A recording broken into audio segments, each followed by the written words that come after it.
So I found it very shocking in a WHO report.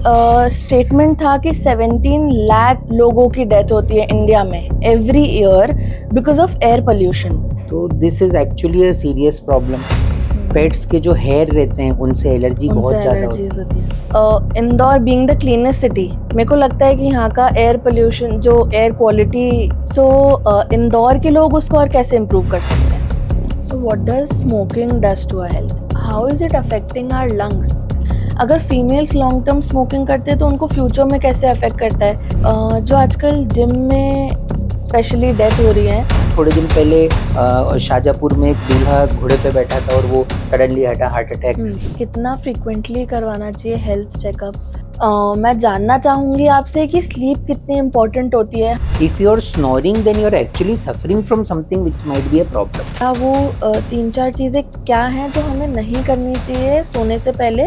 सो आप छोटे से मेरे को बताना स्टार्ट करिए कि बचपन में हम कैसे डायग्नोस कर सकते हैं कि बच्चा सही से नहीं सो पा रहा है. जो आजकल मेलेटोनिन या स्लीपिंग पिल्स आ गई हैं, are they effective? Within 1 year of launching it got banned from the market क्योंकि उसकी वजह से बच्चों के अंदर होने वाली डेथ्स बढ़ गई. सो पिजन एलर्जीज बहुत ज़्यादा मतलब ब्रीदिंग में अफेक्ट कर रही है लोगों को. आज का एपिसोड आपकी ज़िंदगी बदल सकता है, so please watch it till the end. Hello everyone, welcome back to the healing hour with doctor Simran. First of all, thank you so much for outpouring so much of love and feedback from our last episode. This is just the beginning and I'm so glad that you are a part of it. अगर आपको हमारा content पसंद आ रहा है, so please like, share and subscribe to our channel because every bit of it helps us reach more hearts and homes. आज हम बात करने वाले हैं एक ऐसी चीज की जो हम दिन में 20 to 25,000 टाइम्स करते हैं. That is breathing. यस, क्या आप जानते हैं हमारे लंग्स को कैसे डैमेज कर रहे हैं? Will be talking about India's air crisis, smoking, vaping and a lot more. Stay tuned. और इस जर्नी में मेरे साथ हैं doctor Ravi Dosi, a chest physician and an expert with over 20 years of experience. आज हम समझेंगे कि असली सांस लेने का मतलब क्या होता है, स्लीप मेडिसिन क्या होती है, एयर पोल्यूशन कैसे अफेक्ट कर रहा है लंग्स को, what does smoking and vaping does to a body. और आज का एपिसोड आपकी जिंदगी बदल सकता है, so please watch it till the end. We welcome you on the healing hour sir. Thank you so much. So I found it very shocking in a WHO report. मैं पढ़ रही थी. सो उसमें स्टेटमेंट था कि 17 लाख लोगों की डेथ होती है इंडिया में every year because of air pollution. So is that true? And उसके रीजन क्या होता है, मतलब एयर पोल्यूशन कैसे अफेक्ट कर रहा है हमें? ये जो आप फिगर बोल रहे हैं दैट इज एन अंडरस्टेटमेंट. मतलब इट इज मच मोर, क्योंकि हम तो सिर्फ डेथ फिगर्स या मोर्टेलिटी की बात कर रहे हैं, पर एयर पोल्यूशन बेसिकली हर लेवल पे हर समय लोगों को अलग अलग तरह से अफेक्ट करता है. एक सिंपल एग्जांपल है कि आप अपने घर से अपने क्लिनिक पे जाने के लिए निकलते हैं एंड वी ऑल नो कि आजकल ट्रैफिक बहुत हो गया. तो हम लोग भी आजकल कार के शीशे चढ़ा के सुबह 9 बजे भी एसी चला के जाते हैं because it is so uncomfortable to keep the windows open. Air pollution अब एक रैम्पेंट प्रॉब्लम है, be it the city, be it the village. तो जब एक व्यक्ति बाहर निकलता है, एवरीबडी हैज टू ब्रीथ. हम जो सांस लेते हैं उसमें जो मिला हुआ कार्बन पार्टिकल या फिर जो प्रॉपरली फ्यूल जला नहीं होता है या फिर जो इंडस्ट्रीज से घर के पॉल्यूशंस, ये सब जो बाहर रहते हैं ये हमारे एटमॉस्फेयर में घुल मिल जाते हैं. फिर जब ये पार्टिकल्स हवा में रहते हैं हम इनको ब्रीथ करते हैं. जैसे ही ब्रीथ करके ये हमारे लंग्स में जाते हैं ये तरह तरह के केमिकल चेंजेस कराते हैं. एक दिन ठीक है, 2 दिन ठीक है, 1 वीक ठीक है, बट जब यही चीज प्रतिदिन, प्रति वीक, प्रति माह, प्रति ईयर होती जाएगी तो एक लेवल के बाद में हमारे लंग की जो प्रॉपर्टी होती है खुद को प्रोटेक्ट करने की वो ऑल्टर हो जाती है. वहां बीमारियां चालू होती है. ये बीमारियां बच्चों में एलर्जी होती है, बड़ों में बदल के वो अस्थमा या COPD का रूप ले लेती है और कुछ केसेस में ये कैंसर के रूप में भी आती है. लंग्स में जो ये प्रभाव होता है वो धीरे धीरे उसका पूरा इफेक्ट पूरे बॉडी पे आता है, even the heart gets affected, skin issues हो जाते हैं, आई प्रॉब्लम्स हो जाती हैं। तो एयर पोल्यूशन में मॉर्बिडिटी यानी बीमारी तो बहुत अधिक होती है। बहुत ज्यादा। ये जो 17 lakhs का फिगर है, मैं तो इंडिया के रिस्पेक्ट में एक अंडरस्टेटमेंट ही मानूंगा इसको, क्योंकि जो कंडीशन हम खुद देखते हैं और हम उसको समझ सकते हैं कि ऑलमोस्ट अगर आप एक दिन में 100 पेशेंट देखो सांस संबंधित, तो ऑलमोस्ट 75 हैव सम और the other exposure to pollution in some. तो ये एक बहुत बड़ा फिगर इसीलिए है, एक डरावना फिगर है। और प्रॉब्लम ये है कि डेथ तो उनकी होती है जो कई वर्षों से इसको एक्सपोज हो चुके हैं, बट जो ऑलरेडी इस प्रोसेस में एक्सपोज हो रहे हैं वो भी काफी बीमार है। तो this is actually a serious problem. And इस पोल्यूशन को हमें न सिर्फ घर के बाहर बल्कि इंडोर पोल्यूशन को लेके भी अब बहुत अवेयर रहना है। सो इंडोर पोल्यूशन किन किन चीजों से होता है? लाइक मेजरली थ्रू कुकिंग, क्योंकि जो फ्यूम्स गैस जो उस टाइम होता है, और उसके अलावा और कोई जैसे इंडोर पोल्यूशन एटलीस्ट कंट्रोल कर पाए, बिकॉज पॉपुलेशन के साथ आउटडोर बहुत मुश्किल होता है कंट्रोल करना, लेकिन उस पे भी हम कैसे काम कर सकते हैं? सो सी इंडोर पोल्यूशन एक ऐसा कॉन्सेप्ट है जो आप इस बात से समझ सकते हैं कि हमारा डिपेंडेंस कितना ज्यादा बढ़ गया है इलेक्ट्रॉनिक आइटम्स पे और ऑटोमेटेड थिंग्स पे। ये जो पोल्यूशन होता है जो हम किचन में देखते हैं कुकिंग के टाइम पे, ये उस पोल्यूशन का लेट्स से 40-50% एक महत्वपूर्ण हिस्सा होता है। उसमें पहले चूल्हे थे, पोल्यूशन बहुत ज्यादा था। पहले वो धूल धुआं जो भी आता था वो घर की लेडीज इनहेल करती थी। तो तभी अब आप देख रहे होंगे द गवर्नमेंट का एक इनिशिएटिव है कि अब चूल्हा हटाओ और गैस दीजिए। तो that is making a huge difference. नहीं तो आज जो 60-70 वर्ष की जो महिलाएं हैं जो चूल्हे पे 8-10 साल काम कर चुकी हैं, वो सब सीओपीडी से ग्रस्त हैं। एंड एक बहुत बड़ी समस्या होती है इन महिलाओं में। जब हम उस प्रॉपर कुकिंग का वेंट दे देते हैं, उसके बाद हम आते हैं इलेक्ट्रॉनिक गैजेट्स पे, थिंग्स लाइक माइक्रोवेव्स, रेफ्रिजरेटर्स। अगर आप उनको इस तरह से रखेंगे कि वो मेंटेन्ड नहीं है, तो they throw out electromagnetic radiation, जो कि अपने आप में इंडोर पोल्यूशन को कंट्रीब्यूट करता है। सो ये इनविजिबल होता है and we are very used to it, very much used to it, very much बहुत ज्यादा। इतना कि आप कभी सोचेंगे भी नहीं कि मेरे फ्रिज को मैं सर्विस इसलिए कराऊं कि वो पोल्यूशन कर रहा है। आप तो ये सोचोगे यार ठंडा नहीं कर रहा है, पानी टपक रहा है, but you forget the fact कि ये फ्रिज या ये माइक्रोवेव एक पोल्यूशन का भी सोर्स हो सकता है। Common things, people like pet so much, but उन पेट्स का एक्चुअल केयर, क्लीनिंग बहुत ही ज्यादा एक क्वेश्चनेबल चीज है घर टू घर में।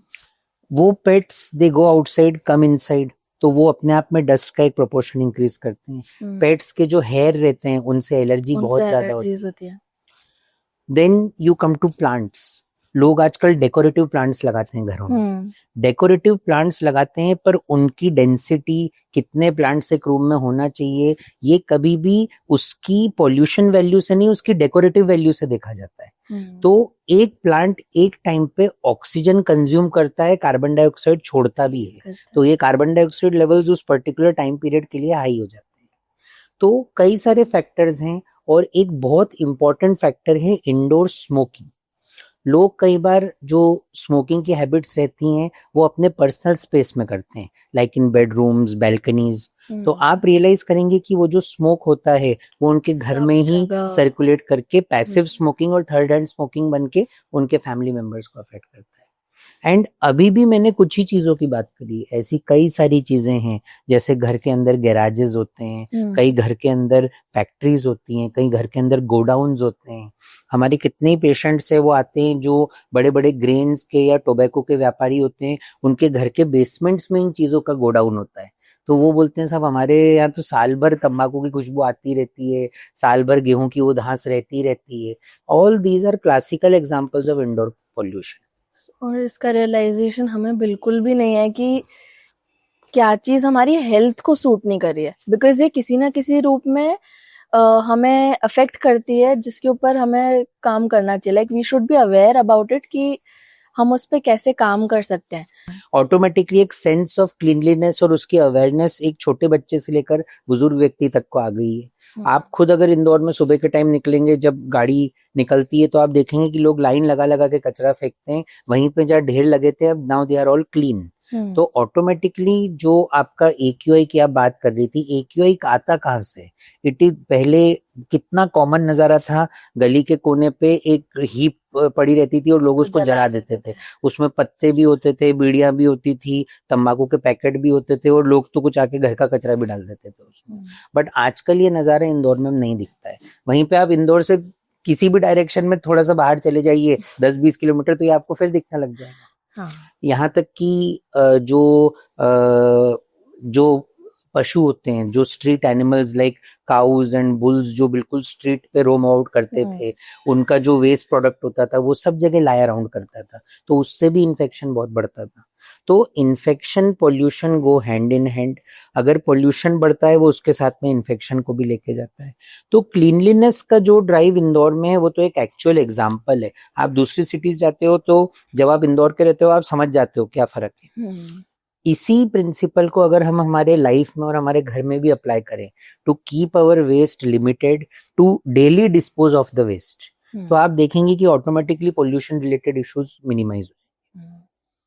बिकॉज अगर दिल्ली से कंपेयर करें तो वहाँ लैंड होते से ही पता लगता है कि कितनी हैवी ब्रेथ हो जा रही है, बिकॉज इतना ज्यादा पोल्यूशन है वहाँ पे, इतना फॉग रहता है ऑल टाइम, मतलब दिन के 24 घंटे ही वहाँ पे ऐसा लगता है फॉग है।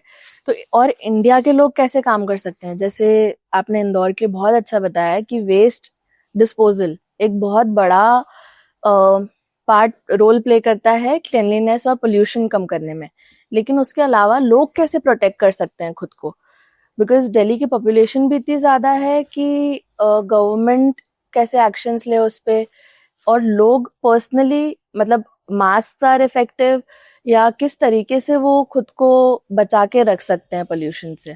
देखिए, कोई भी ग्रोइंग सिटी होती है तो उसमें ऑलरेडी इश्यूज होते हैं पॉपुलेशन डेंसिटी के, वहाँ का बेसिक इंफ्रास्ट्रक्चर जो होता है, वहाँ का सूएज सिस्टम, वहाँ का हेल्थ इंफ्रास्ट्रक्चर कैसा रहता है, और फिर सिटी जितनी बड़ी होती जाती है in the city travel time भी उतना ही ज्यादा होता है। तो उसका एंड रिजल्ट क्या होता है कि व्यक्ति घर में बहुत कम टाइम निकालता है, जो कम टाइम निकालता है उसी में उसको रेस्ट भी करना है, अपना खाना भी बनाना है और ऑफिस टाइम की तैयारी भी करनी है, और उसी का जो नतीजा होता है वो ये है कि मेंटेनेंस की तरफ ध्यान और टाइम कम होता जाता है, तो क्लीनलीनेस कम हो जाती है। आदमी चाह के भी उतनी साफ सफाई मेंटेन नहीं रख सकता है कि जितना वो चाहते हैं, but these are all part of growing up. Cities also grow up, societies also grow up.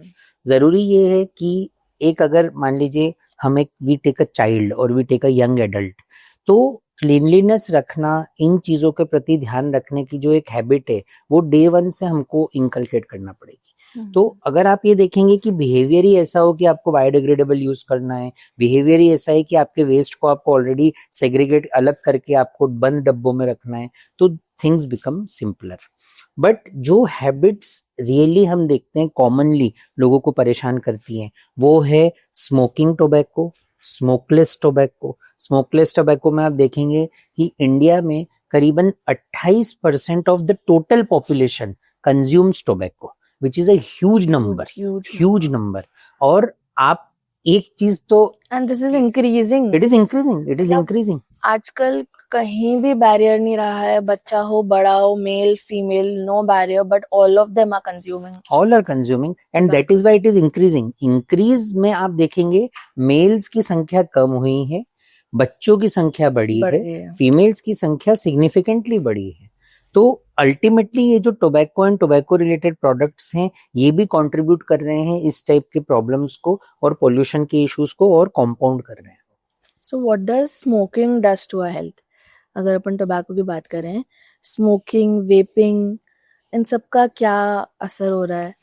जो भी ऑक्सीजन करता है उसका ठीक रिवर्स स्मोकिंग करता है। It's as simple as that.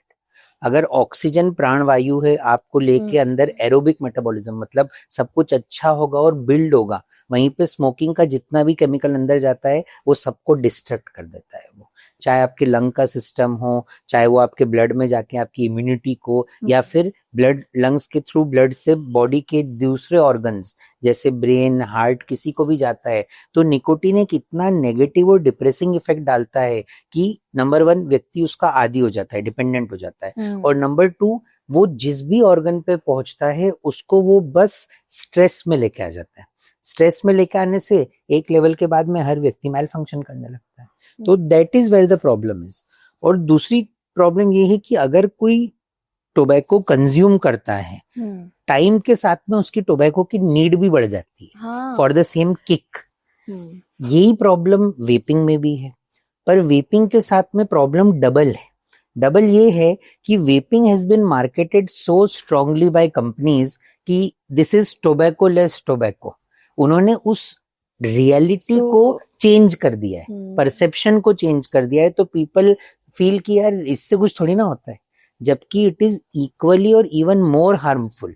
क्योंकि सिगरेट्स जो ब्रांडेड कंपनीज की आती है उनके कुछ नॉर्म्स होते हैं, उनको किसी तरह से बनाने का एक गाइडलाइन है। ई वेपिंग जो ई सिगरेट यूज होता है that is an unregulated market. आप if you might come go to the community, आप देखेंगे कि ज्यादातर ई सिगरेट्स और वेपिंग रिलेटेड जो चीजें होती है वो ग्रे मार्केट से आती हैं। उनके ऊपर कोई भी रेगुलेशन नहीं है। आप किस कॉन्सेंट्रेशन में उसको बना रहे हैं। लोग फ्लेवर्ड पसंद करते हैं। लोग ये नहीं जानते हैं कि जितना ज्यादा फ्लेवर्ड होता है उसका हार्मफुल कंटेंट उतना ही ज्यादा होता है, जिसको सप्रेस करने के लिए वो फ्लेवर यूज किया जाता है। So how is it affecting our lungs? मतलब कैसे वो, या कितने साल में वो डैमेज करता है? कि अगर कोई रेगुलरली वेप कर रहा है, सबसे पहले लोग स्मोक करते थे, स्मोक से छूटने के लिए अब उन्होंने वेपिंग स्टार्ट किया है, बट वेपिंग से कैसे छूट सकते हैं और ये हमें कैसे अफेक्ट कर रहा है? मोस्ट इम्पॉर्टेंट थिंग इज कि जब आप पहला वेप लेते हैं या जब आप पहला स्मोक लेते हैं, उसी टाइम से आपका जो नोज से लेकर लंग्स का पूरा सिस्टम है वो इरिटेट हो जाता है। अगर आपने इस हैबिट को कैरी फॉरवर्ड किया तो इरिटेट होते होते with in a matter of few weeks वो पूरा सिस्टम बैठ जाता है। It just stops fighting it. शुरू में आपको खांसी आएगी, पर अगर आपने कंटिन्यू किया तो 2-3 हफ्ते बाद खांसी भी बंद आएगी हो जाएगी और वो कफ अंदर जमा होने लग जाएगा। जो वार्म वेपर अंदर लंग्स में जाता है, हमारा लंग्स वो वार्म वेपर को सहन करने का आदी नहीं है। हम लोगों का बॉडी टेम्परेचर कांस्टेंट रहता है। बहुत ज्यादा कोल्ड या बहुत ज्यादा हॉट सब्सटेंसेस हमारी बॉडी को सूट नहीं होती है। ये तो होता है उसका एक्यूट इफेक्ट, मतलब जो दिनों और हफ्तों में होता है। अगर कोई व्यक्ति परसिस्ट करता है या मंथ्स और ईयर्स में जाता है तो वो जो वेप के अंदर जो केमिकल्स होते हैं हार्मफुल, वो अंदर जाके कैंसर के सेल्स बढ़ने की टेंडेंसी को बढ़ा देते हैं। उनके लंग्स की जो ट्यूब्स रहती हैं, एयरवेज, वो उनको डैमेज कर देते हैं। तो allergic asthma, COPD, bronchiectasis and eventually lung cancer, ये सब बहुत ज्यादा होता है। सो फीमेल्स को कैसे अफेक्ट करता है अगर लॉन्ग टर्म स्मोकिंग करते हैं फीमेल्स? बिकॉज फीमेल्स का नंबर बहुत ज्यादा इंक्रीज हो गया है। अगर फीमेल्स लॉन्ग टर्म स्मोकिंग करते हैं तो उनको फ्यूचर में कैसे अफेक्ट करता है? बिकॉज आजकल फर्टिलिटी प्रॉब्लम्स भी बहुत ज्यादा हो गई हैं। एंड प्रेग्नेंट वुमेन की भी बात करें तो प्रेग्नेंट वुमेन अगर स्मोक करती है तो उसके क्या क्या इफेक्ट्स होते हैं? सी, जो इवोल्यूशन या नेचर ने सिस्टम बनाया है उसमें मैन को फिजिकल स्ट्रेंथ दी है, वहीं पे फीमेल्स को God has blessed with a different sort of physiology. वो फिजियोलॉजी हार्मोन बेस्ड रहती है और हर फीमेल का एक बायोरिदम पैटर्न होता है जो बहुत ज्यादा इंपॉर्टेंट होता है उनके सभी फंक्शंस के लिए, चाहे वो एज हो, चाहे उनकी प्रेगनेंसी या फर्टिलिटी रिलेटेड इश्यूज हो, या उनका मेंटल डेवलपमेंट, फिजिकल डेवलपमेंट हो। ये जो प्रॉपर्टीज एक फीमेल में होती है जो हर month they all know that they go through, directly affect होती हैं अगर वो स्मोकिंग या वेपिंग को करती हैं। तो जैसे ही वो सिस्टम में जाने लगता है उनका जो बायोरिदम या बायोलॉजिकल क्लॉक है वो चेंज होने लगता है। तो females get affected by this problem much earlier than males, क्योंकि उनका बॉडी कंटिन्यूसली एक प्रोसेस में होता है। And this in turn affects their fertility rate. जो कंसीव करने का जो उनका पावर होता है वो कमजोर होता है। अगर वो कंसीव कर लेती हैं तो उस कंसेप्शन को गो थ्रू करने का, मतलब प्रीमेच्योर अबॉर्शंस ज्यादा होते हैं। Even as early as 2-3 months they may abort, even late pregnancy में भी there may be problems. Pregnancy में ब्लड प्रेशर बढ़ने के इश्यूज ज्यादा होते हैं। और जो एक सबसे आई वुड से दर्दनाक चीज है, जब एक प्रेग्नेंट लेडी स्मोक करती है तो वो स्मोक का जो निकोटीन का मेटाबोलाइट होता है वो उसके बच्चे तक भी जाता है और उसके बच्चे के लंग्स को, हार्ट को, ब्रेन को, सभी कुछ वो अफेक्ट करता है। जो कि when the baby is born it translates into lung problems, immunity problems, and even mental retardation. तो ये really females are not built for smoking, but sadly this is a reality जो हम देख रहे हैं. And with the increasing age of marriage, जो age of marriage पहले 20 to 25 हुआ करती थी, it is shifted to 28 to 32 nowadays. तो that duration of smoking has increased. Along with smoking, problems like alcohol, recreational drug abuse, ये सभी कुछ बढ़ता जा रहा है. Even obesity is increasing, both in males and in females. But males के साथ में they are more of physically strength people. Females के साथ में जो hormonal component है, वो इस पूरी की पूरी changing thought process और habit process से affect हो रहा है. So आजकल जो 10th graders हुक्का करना स्टार्ट कर देते हैं, so is it similar to smoking या उसका कुछ और इफेक्ट्स होते हैं? बेसिकली एडोलेसेंट्स या टीनेजर्स जो हैं वो आजकल फ्रॉम एज ऑफ 12 और 13 हुक्का, स्मोकलेस टोबैको कंज्यूम करते हैं बेसिकली. बट जो प्रॉब्लम्स वो फेस करते हैं वो ये हैं कि लंग अपने मैच्योरेशन लेवल पे आता है 17-18 ईयर्स ऑफ एज पे.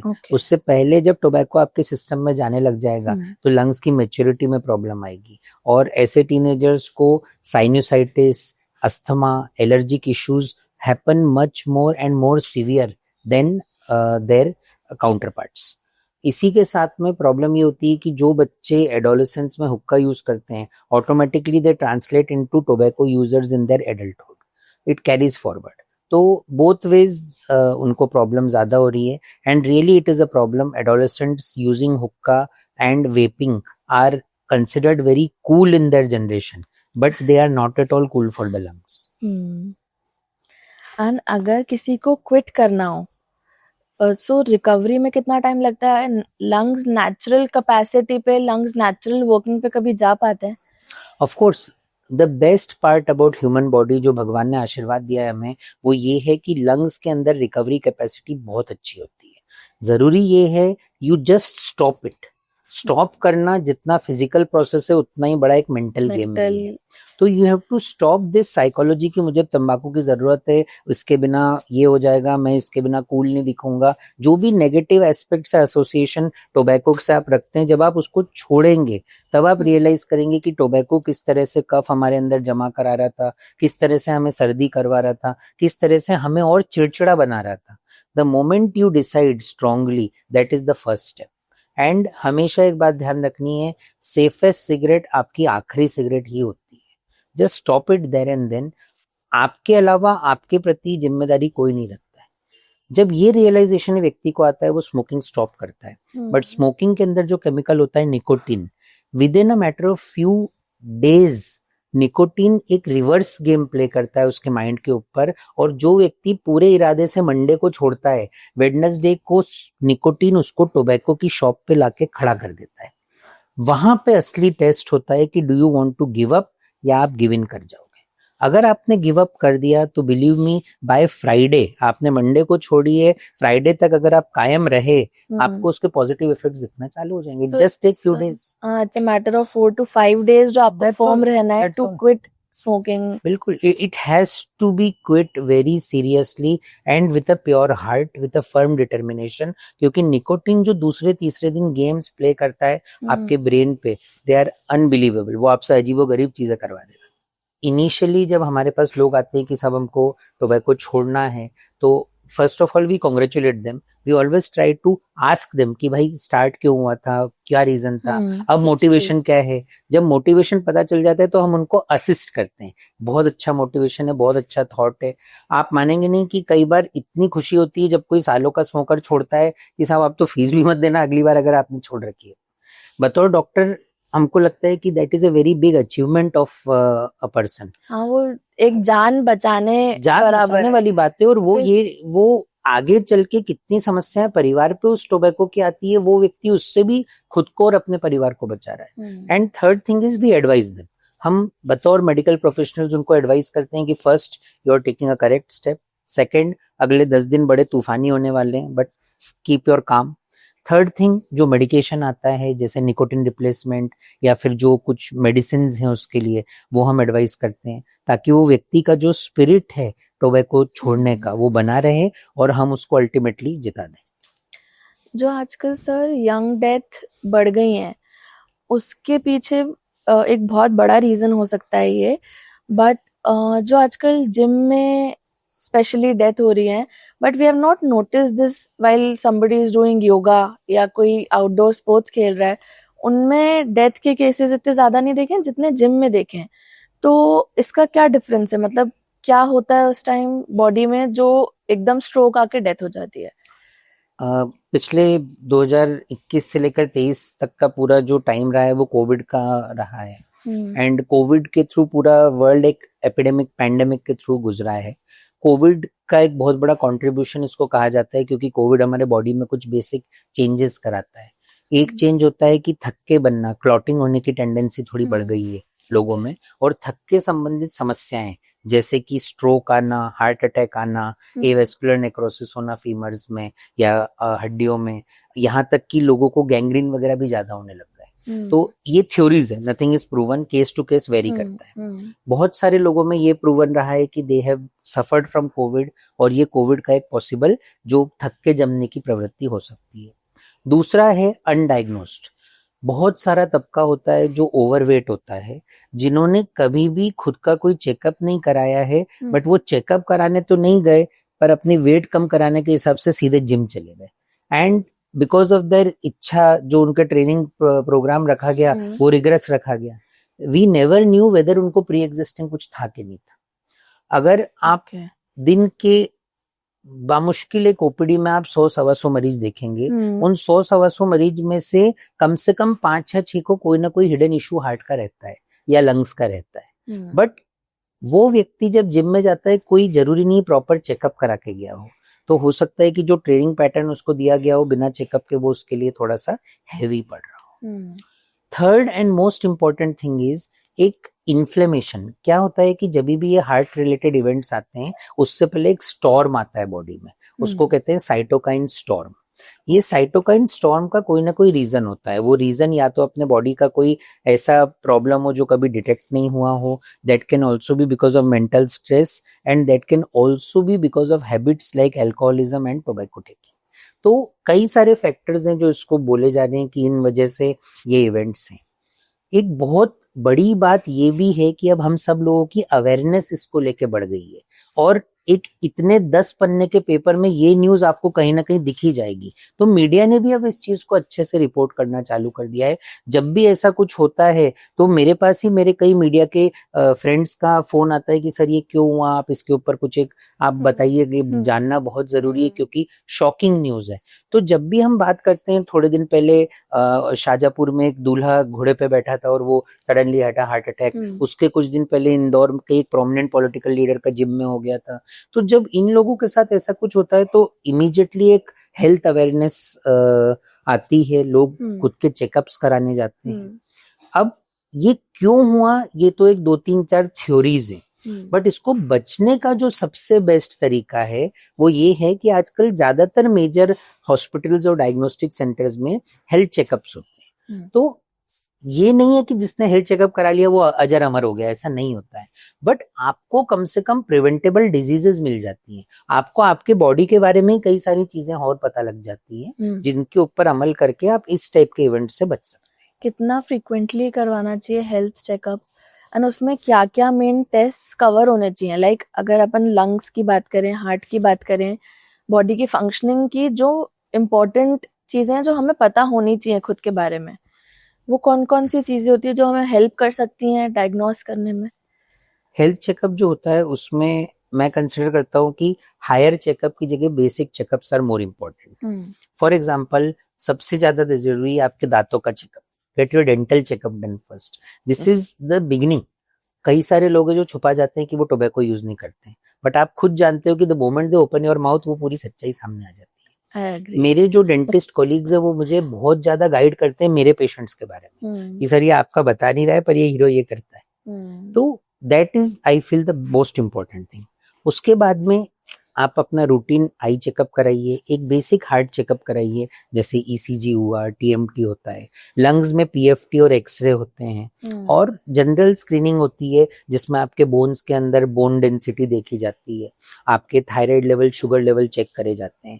इन चीजों से आपको एक जनरल आइडिया लग जाता है कि आपको क्या इश्यूज हो सकते हैं या नहीं हो सकते।